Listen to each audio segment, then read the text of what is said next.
정금과 같이 정결케 하소서. 나의 마음을 정금과 같이 하소서. 내 영혼에 한 소망 있으니 주님과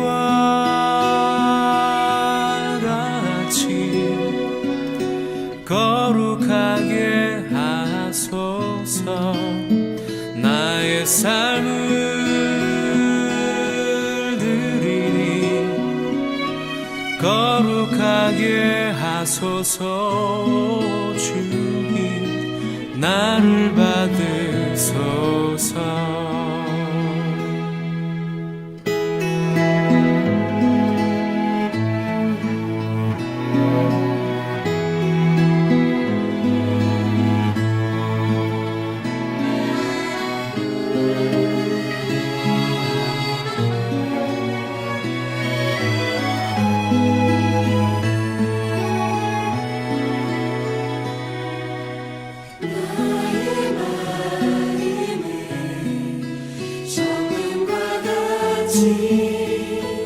정결케 하소서. 나의 마음을 정금과 같이 하소서. 내 영혼에 한 소망 있으니 주님과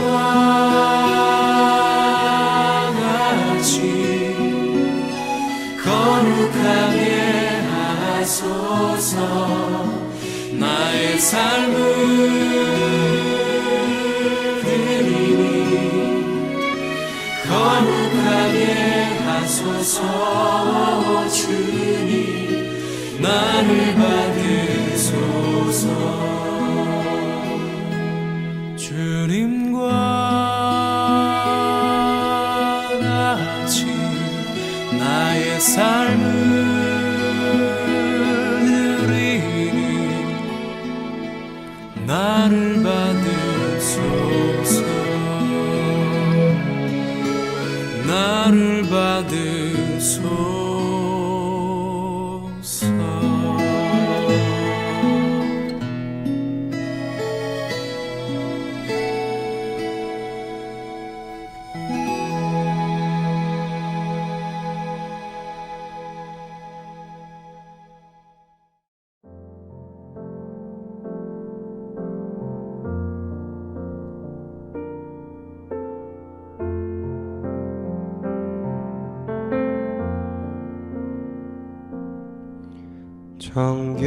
정결한 마음 주시옵소서. 오 주님, 정직한 영을 새롭게 하소서.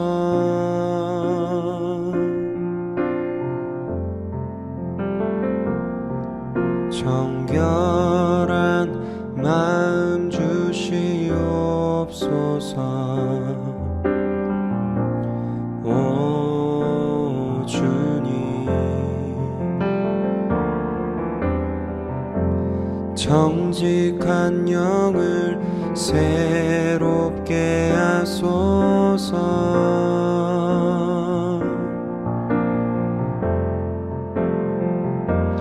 나를 주님 앞에서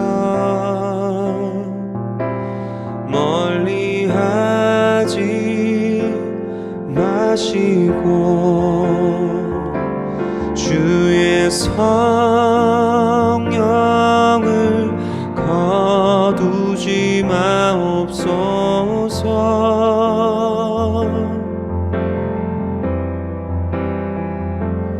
그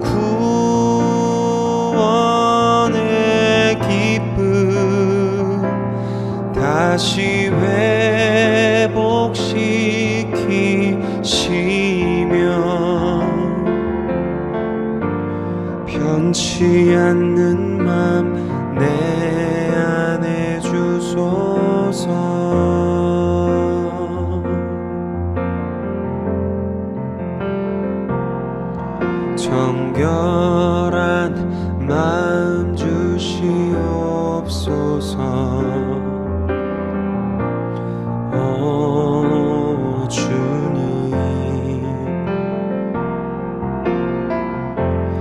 정직한 영을 새롭게 하소서.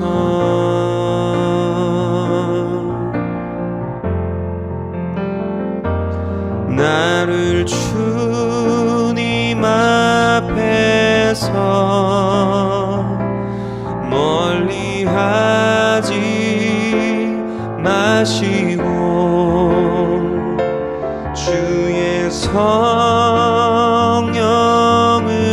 거두지 마옵소서.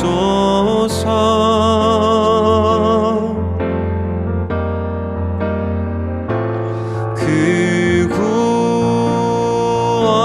구원의 기쁨 다시 회복시키시고 변치 않는 맘 내 안에 주소서.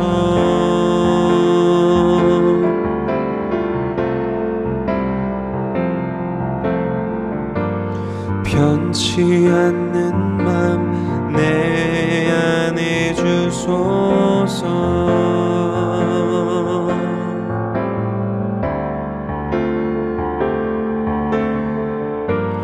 변치 않는 맘 내 안에 주소서.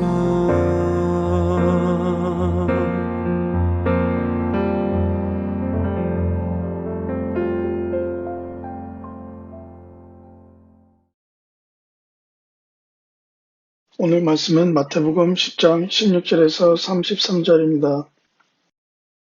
보라, 내가 너희를 보냄이 양을 이리 가운데 보냄과 같도다. 그러므로 너희는 뱀같이 지혜롭고 비둘기같이 순결하라. 사람들을 상가라. 저희가 너희를 공회에 넘겨주겠고 저희 회당에서 채찍질하리라. 또 너희가 나를 인하여 총독들과 임금들 앞에 끌려가리니 이는 저희와 이방인들에게 증거가 되게 하려 하심이라. 너를 넘겨줄 때 어떻게 또는 무엇을 말할까 염려치 말라. 그때 무슨 말할 것을 주시니리니 말하는 이는 너희가 아니라 너희 속에서 말씀하시는 자 곧 너희 아버지의 성령이시니라. 장차 형제가 형제를 아비가 자식을 죽는 데 내어주며 자식들이 부모를 대적하여 죽게 하리라. 또 너희가 내 이름을 인하여 모든 사람에게 미움을 받을 것이나 나중까지 견디는 자는 구원을 얻으리라. 이 동네에서 너희를 핍박하거든 저 동네로 피하라. 내가 진실로 너희에게 이르노니 이스라엘 모든 동네를 다 다니지 못하여서 인자가 오리라. 제자가 그 선생보다 또는 종이 그 상전보다 높지 못하나니 제자가 그 선생 같고 종이 그 상전 같으면 족하도다. 집주인을 바알세불이라 하였거든 하물며 그 집 사람들이랴. 그런즉 저희를 두려워하지 말라. 감추인 것이 드러나지 않을 것이 없고 숨은 것이 알려지지 않을 것이 없느니라. 내가 너에게 어두운 데에서 이르는 것을 광명한 데서 말하며 너희가 귓속으로 듣는 것을 그 집에서 위에서 전파하라. 몸은 죽여도 영혼은 능히 죽이지 못하는 자들을 두려워하지 말고 오직 몸과 영혼을 능히 지옥에 멸하시는 자를 두려워하라. 참새 2마리가 한 아사리온에 팔리는 것이 아니냐.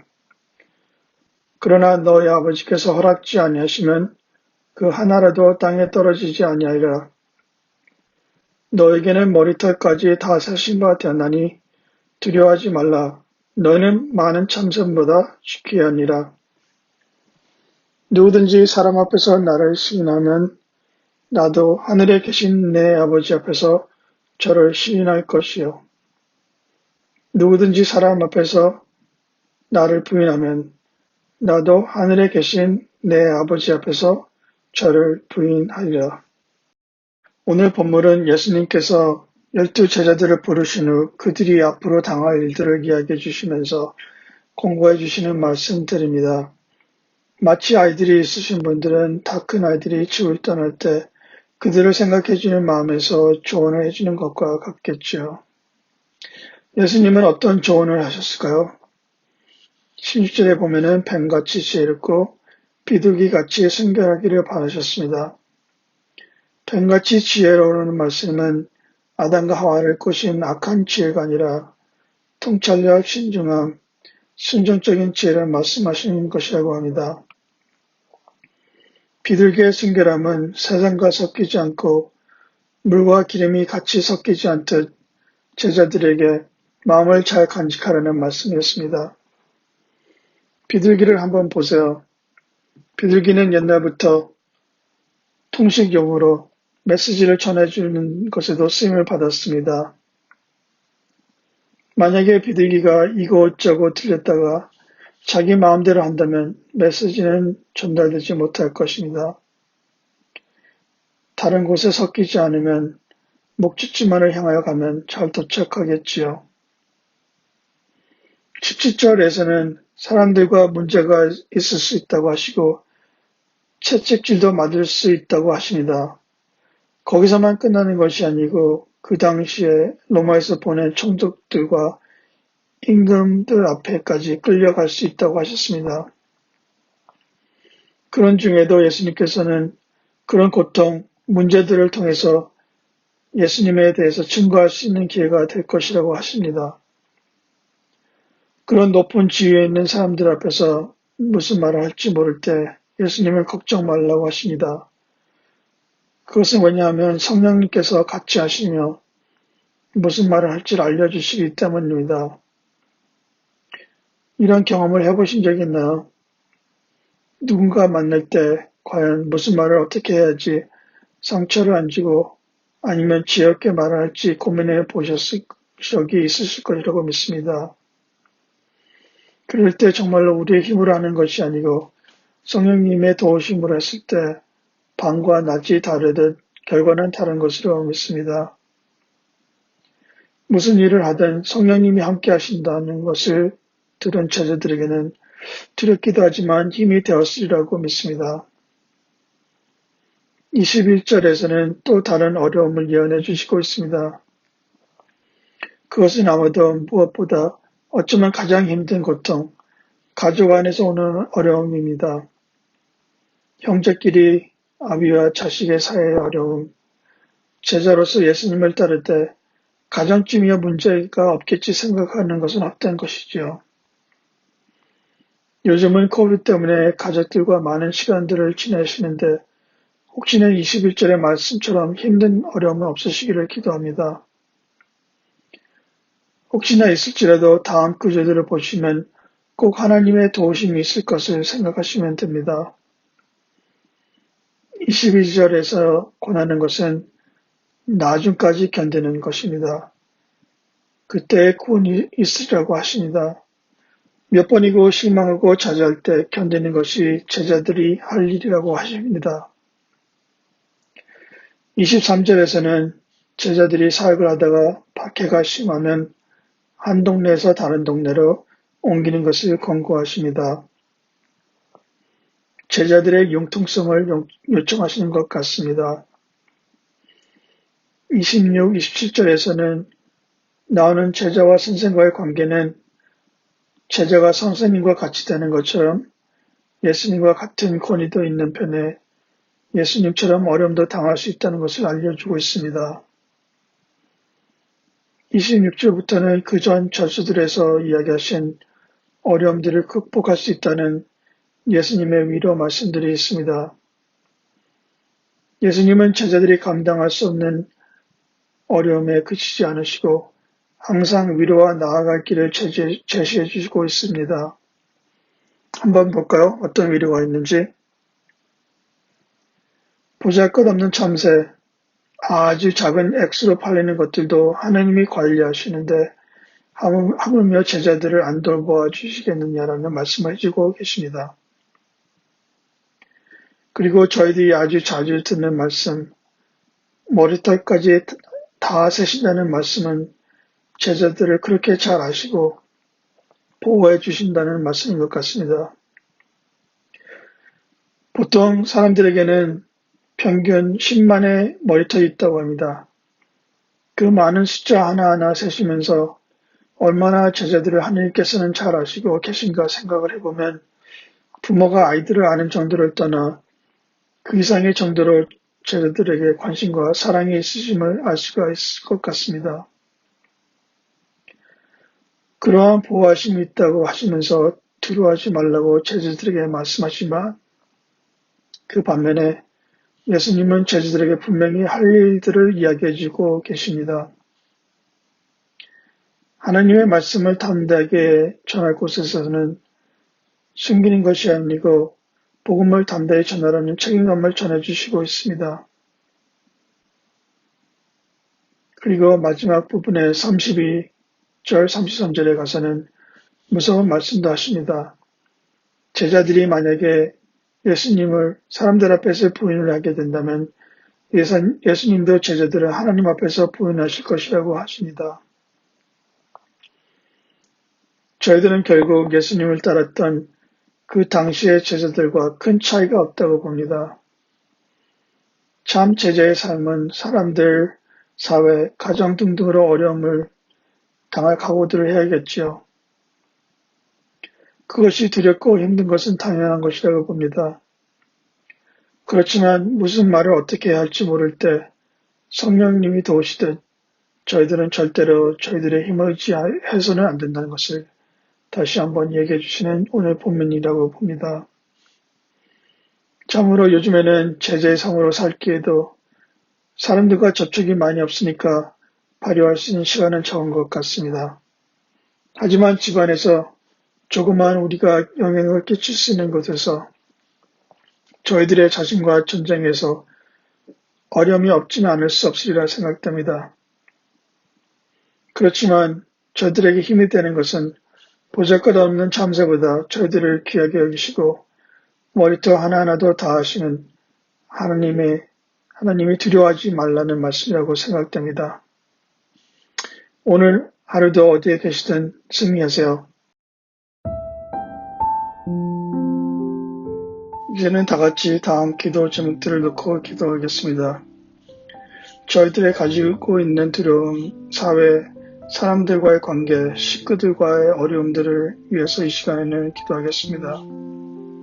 두려움을 감당할 수 있는 힘을 계속 하나님께서 충족해 주시라고 믿음으로 고백하겠습니다.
다음은 저희 교회에서 돕고 있는 선교사님들, 선교지들을 위해서 기도해 주시면 감사하겠습니다.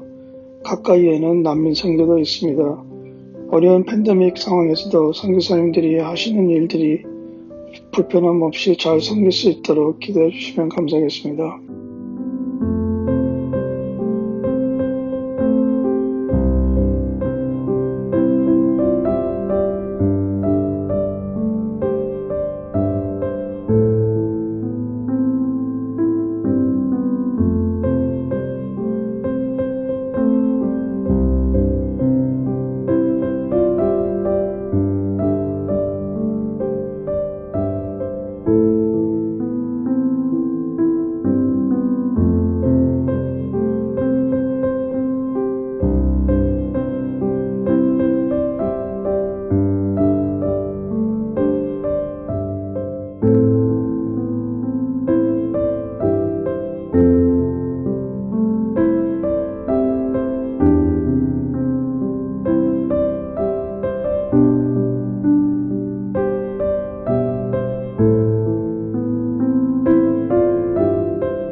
마지막으로 영어부 목사님 청빙을 위해서 기도해 주세요.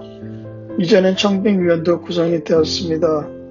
그분들이 한마음이 되어서 한어부 청빙 과정처럼 끝까지 잘 나아가 다음 단계로 영어부를 인도하실 목사님을 찾을 수 있도록 기도해 주세요.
하늘에 계신 우리 아버지여, 이름이 거룩히 여김을 받으시오며 나라가 임하오시며 뜻이 하늘에서 이루어진 것 같이 땅에서도 이루어지이다.